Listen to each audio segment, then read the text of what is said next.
Hello everyone. तो आज हम पढ़ने वाले हैं द डियर डिपार्टमेंट। इसमें जो है 6 लोग हैं। 6 लोग में से एबल जो है फादर हैं एंड स्लैटर एलिज़ाबेथ जो है इनकी बेटियां हैं, और हेनरी बेन जो है इनके दामाद है। विक्टोरिया जो है इनकी नवासी हैं।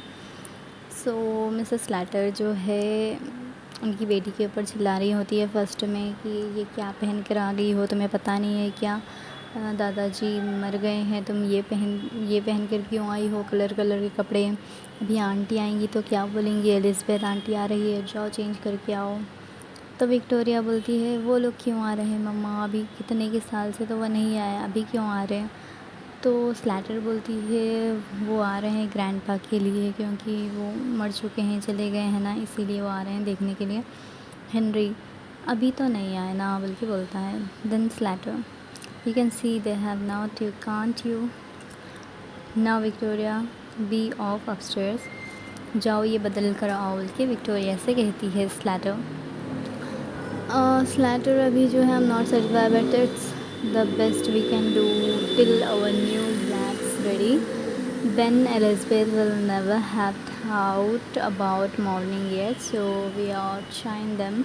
Henry sits armchair. Henry जो है आर्मचेयर के ऊपर बैठा हुआ था। Get your boots off. वो चप्पल उतारता है। Henry Elizabeth is peering. She noticed. Please speak of dirty. Henry I'm wondering if they'll come at all. मैं डर रहा हूँ क्योंकि वो आ गए तो। When you and Elizabeth quarreled, she said she had never set foot in your house again. Mrs. Saturn, she'll come fast enough after her spare of what grandfather's left. You know how hard she can be when she likes, where she gets it from, I can't tell. Mr. Rattle जो है unwrapped the parcel Henry has brought. It contains sliced tongue, which he puts on the dish on the table. Henry, I suppose it's in the family. Mrs. Rattle, what do you mean by that? Henry Rattle, Henry, I was referring to your father, not to you. Where are my slippers? Slatter, in the kitchen. But you want a new pair? These old ones are nearly worn out, nearly breaking down. You don't seem to realize what it's costing me to bear up like I am doing. My heart's fit to break when I see the little trifles that belongs to grandfather lying around and think I'll never use them again.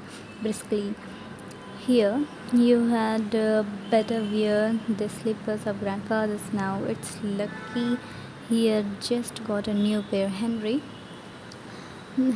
बोलता है they will be very small for me my dear. Slater बोलती है they will stretch, won't they? I am not going to have them wasted. She has finished laying the table. Henry have been thinking about the bureau of grandfather's debts in his bedroom. You know, I always wanted to have it after he died. Mr. Slater, Elizabeth dead sharp. She will see I am after it and she'll drive a hard bargain over it. Ah, what it is to have a low money grubbing spirit. Henry बोलता है perhaps she got her eye on a bureau as well. Slater बोलती है she's never been here since grandfather brought it. If it was only down here instead of in his room, she'd never guess it was not our own. Henry started. Amelia, he arises.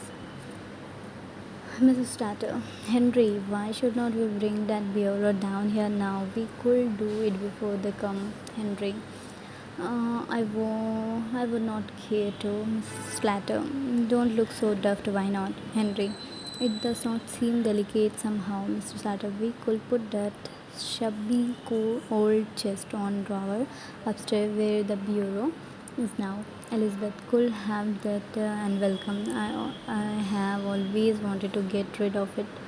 She points the drawers. Henry, suppose they come when we are doing it. Started. I'll fasten the front door. Get your coat off, Henry. We will change it. Mrs. Slater goes out to fasten the front door. Henry takes his coat off. Mrs. Slater repairs. Miss Rata, I'll run up and move the chairs out of the way. Victoria appears dressed according to her mother's instructions. Victoria, will you fasten my frock up the back, mother? Mrs. Slatter, I'm busy. Get your father to it. Mr. Slatter hurries upstairs and Henry fastens the frock.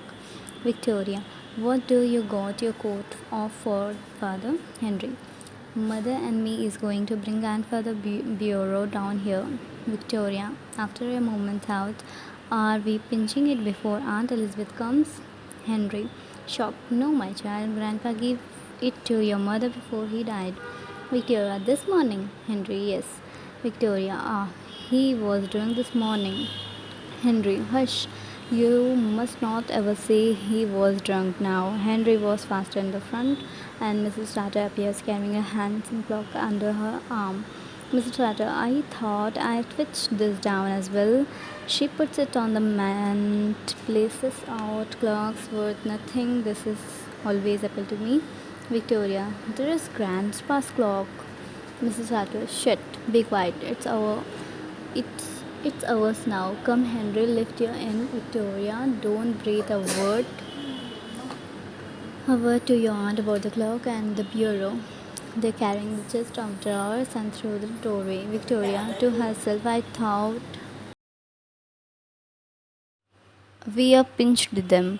After a short pause, there is a sharp knock at the front door. Mr. Slatter from upstairs. Victoria, if that's your aunt and uncle, you are not to open the door. Victoria peeps through the window. Victoria, mother, it's them. Mr. Slatter, Mrs. Slatter, you are not to open the door till I come down. Knocking repeatedly, let them knock away. There is a heavy bumping noise. Mind the wall. Henry and Mrs. Slatter, very hot and flustered, stagger with the pretty old-fashioned bureau containing locked desk. They put it where the chest of drawers was and straighten the ornaments, etc. The knocking is repeatedly. Mrs. Slatter. That was a near thing. Open the door. Victoria, now Henry, get your coat on. She helps him. Henry, did we knock much plaster off the wall? Mrs. Slatter, never mind the plaster. Do I look all right? Straightening her hair at the glass. Just watch Elizabeth's face when she sees we are all in half mourning, throwing him till bits. Take this and sit down. Try and look as if we had been waiting for them. Henry sits in the armchair and Mrs. Ratter left of the table.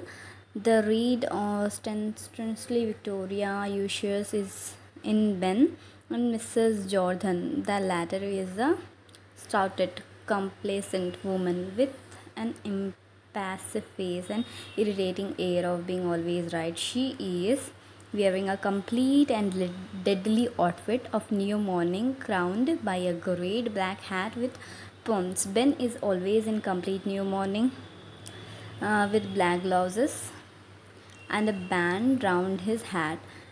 He is rather a jolly little man, accused to be humorous, but at present trying to adapt himself to the regrettable occasion. He has a bright, chirpy little voice. Mr. Jordan slaves into the room and solemnly does straight to Mr. Stratter and kisses her. The men shake hands. Mr. Jordan kisses Henry. Ben kisses Mrs. Stratter. Not a word is spoken. Mrs. Stratter furtively inspects the new morning. Mrs. Jordan. Well, Amalia, and so he is gone at last. Mrs. Stratter. Yes, he is gone. He was 72 or 49 last Sunday. She sniffs back a tear. Mrs. Jordan sits on the left of the table, Mrs. Slatter on the right, Henry is armchair, and Ben on the sofa, Victoria near him.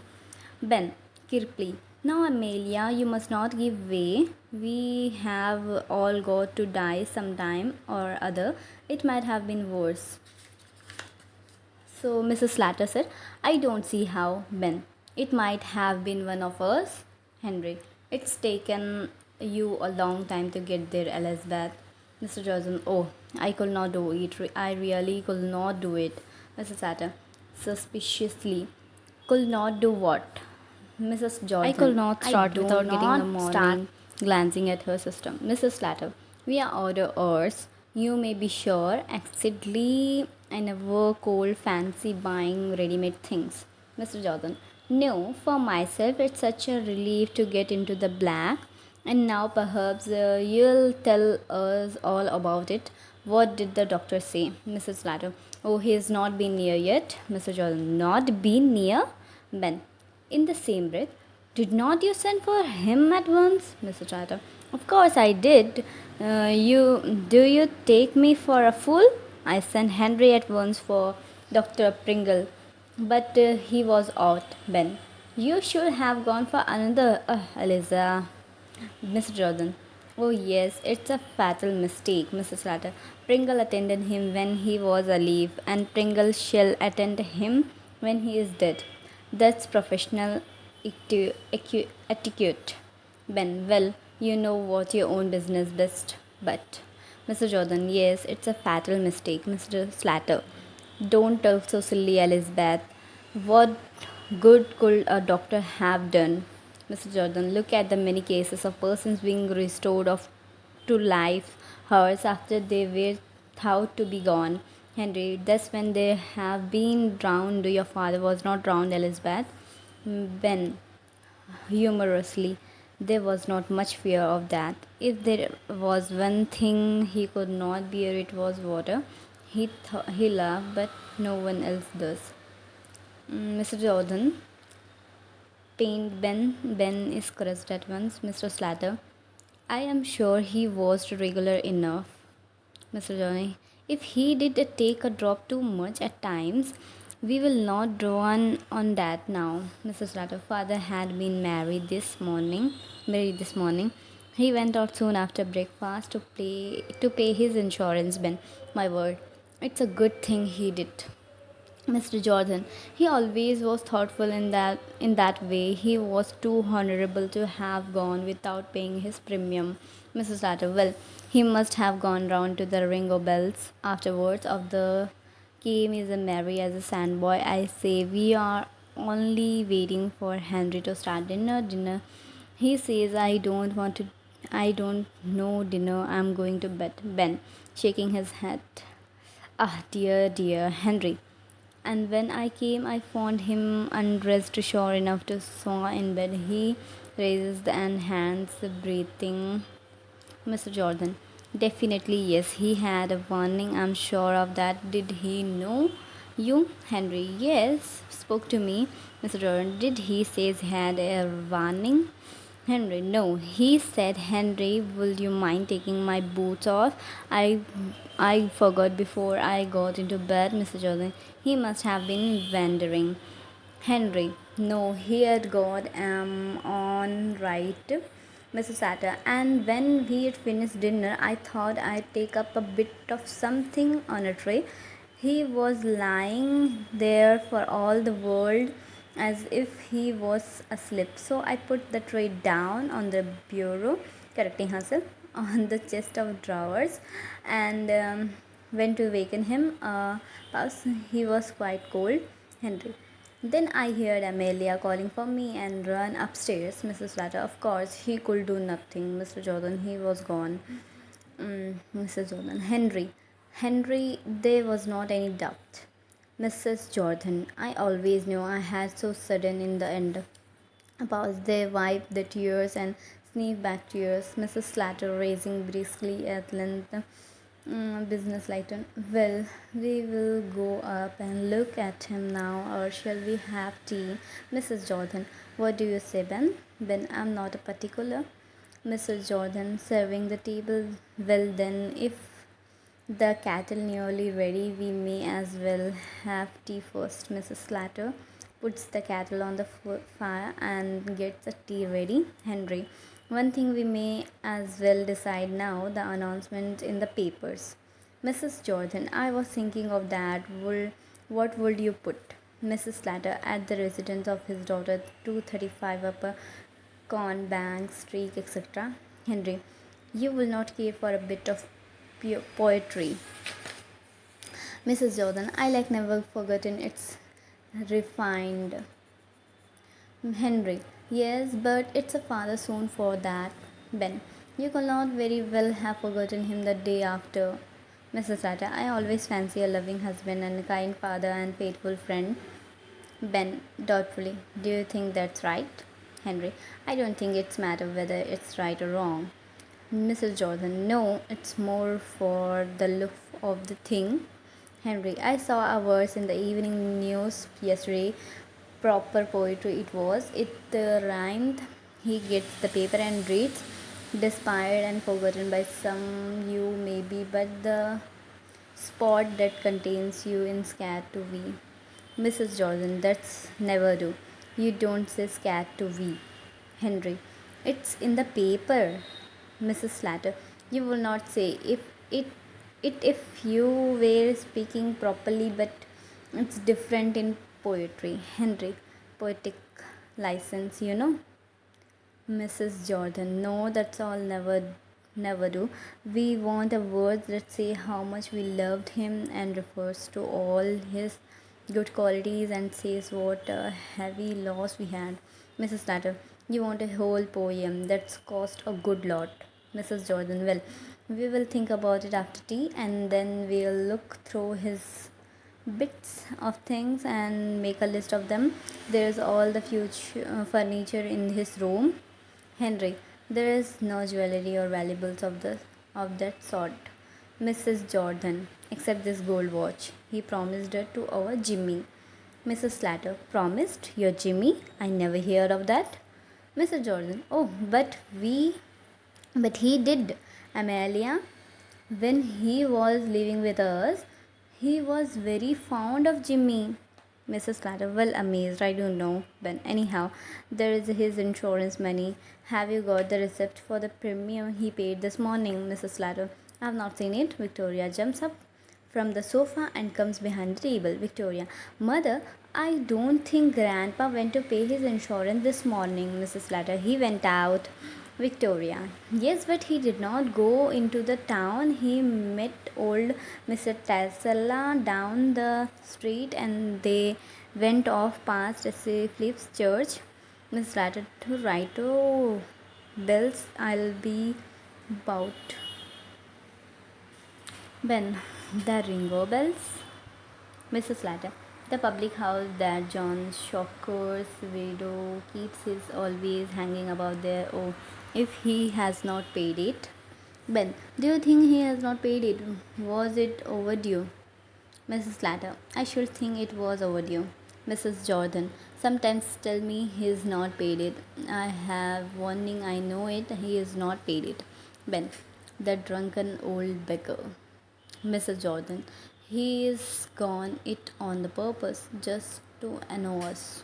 Mrs. Slatter, Mrs. Slatter, after all I have done for him, having to put up with him in the house this 3 years, it's nothing short of sweeting. Mrs. Jordan, I had to put up with him for 5 years.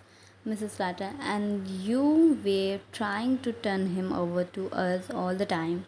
Miss Henry, but we don't know for certain that he is not paid the premium. Mrs. Jordan, I do. It's come over me all at once that he has not. Mrs. Slatter, Victoria, run upstairs and fetch that bunch of keys that's on your grandpa dressing table. Victoria, timidly in grandpa's room. Mrs. Slatter, yes. Victoria, I don't like to. Mrs. Slatter, don't so silly. There is no one can hurt you, Victoria. Does all reluctantly we will see if he is locked the receipt up in the bureau. When in where this thing he raises and examines it. Mrs. Jordan, also rising. Where did you pick that up, Amelia? It's new since last I was here. They examined closely. Mrs. Slatter. Oh, Henry picked it up at one day. Mrs. Jordan, I like it. It's artistic. Did you buy it at an auction? Henry, where did I buy it, Amelia? Mrs. Latter, yes, at an auction. Ben, disparagingly, oh, second hand. Mrs. Jordan, don't Don't show your ignorance, Ben. All artistic things are second hand. Look at those old masters, Victoria. Victoria.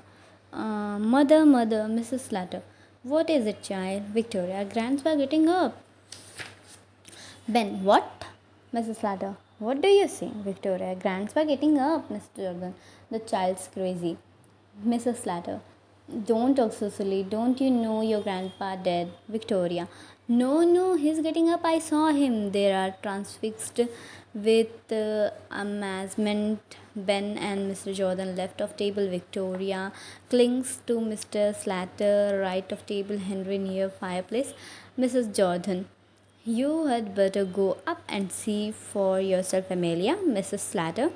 Here, come with me, Henry. Henry rose back, terrified. Ben suddenly hissed, listen.